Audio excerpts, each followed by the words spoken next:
एक और पहलू है, एक और चार्ट मैंने आपको भेजा है। आप एमएसपी दे दीजिए 10,000 रुपया, खरीदो ना 2 रुपए की फसल, तो एमएसपी के मायने क्या है? मैं आपको बोल दूं, आपकी तनख्वाह आज से 5 लाख रुपया है, तो आप एडिटर के पास जाएंगे और कहेंगे मेरे को वो 5 लाख रुपया दो, बोलो देना वेना कुछ नहीं है, बस घोषणा कर दिए। 2023-24 के कृषि मंत्री के, कृषि मंत्रालय के आंकड़े सार्वजनिक है। I have given U A second chart. Hindustan में ये बार बार मैंने पहले भी बताया कि गेहूं और धान को छोड़कर मोदी सरकार कोई फसल एमएसपी पर खरीदती ही नहीं। तो भैया आप देते रहो, एमएसपी की घोषणा करते रहो, खरीदना है नहीं कुछ, तो उसके मायने क्या हैं? अगर आपको मैं ध्यान आपका आकर्षित करूं, गेहूं और धान को छोड़ दीजिए, गेहूं 23%, धान 56% एमएसपी पर खरीदते हैं, 56% खरीदो तो रेट स्टेबलाइज हो जाता है। आई कंसीड इट, क्योंकि फिर मार्केट फोर्सेस को भी खरीदना पड़ेगा।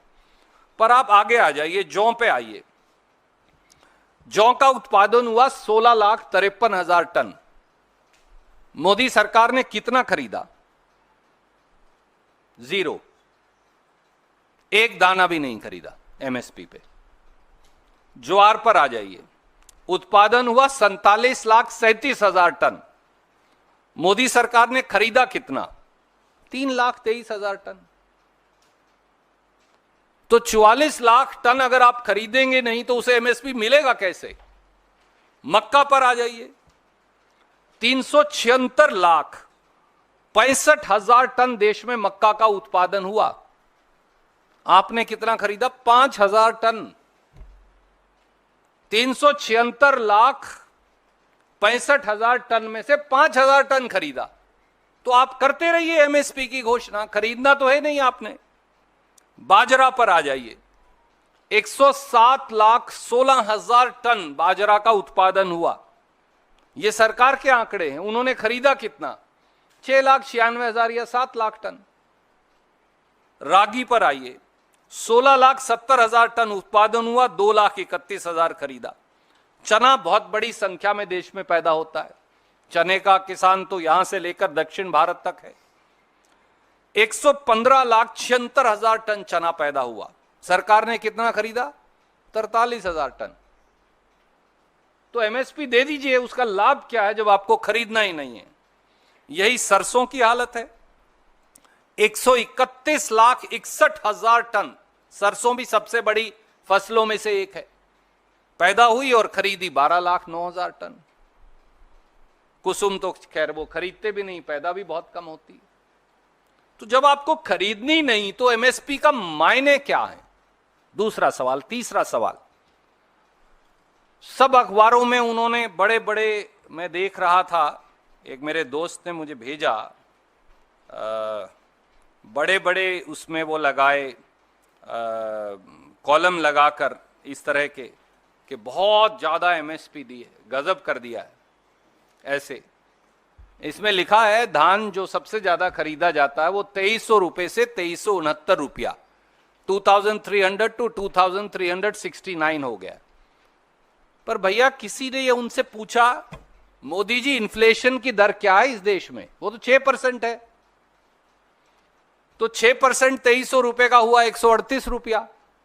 तो अगर आपको पिछले साल के रेट भी बरकरार रखने थे तो 2300 प्लस 138 रुपया, 2438 रुपया क्विंटल होनी चाहिए।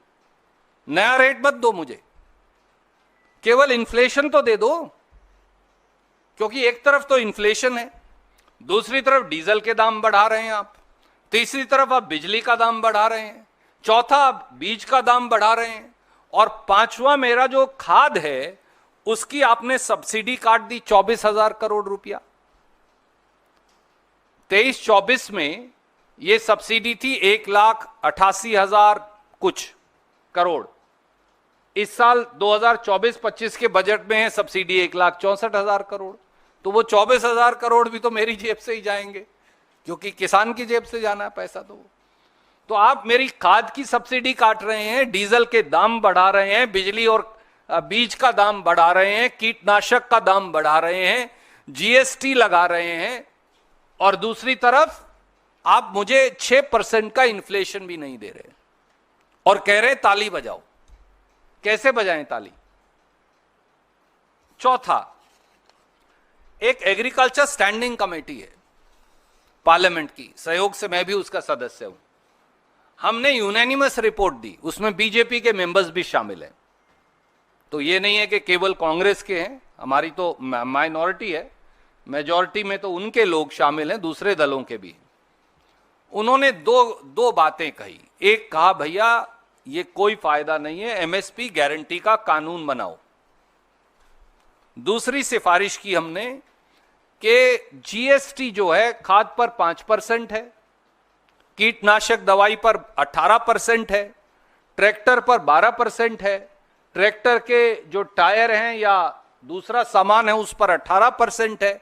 ये जीएसटी हटाओ, खेती से टैक्स हटाओ, खेती को टैक्स करना बंद करो। उस रिपोर्ट को प्राइम मिनिस्टर ने लिया और रद्दी की टोकरी में डाल दिया। तो अब आप पार्लियामेंट की भी नहीं सुनेंगे। आप एमएसपी नहीं देंगे C2 + 50%, आप एमएसपी पर खरीद नहीं करेंगे जो आप घोषणा करते हैं, आप एमएस रेट बढ़ाकर हमें 6% इन्फ्लेशन भी नहीं देंगे, और आप ना एमएसपी गारंटी का कानून देंगे और ना खेती से टैक्स हटाएंगे।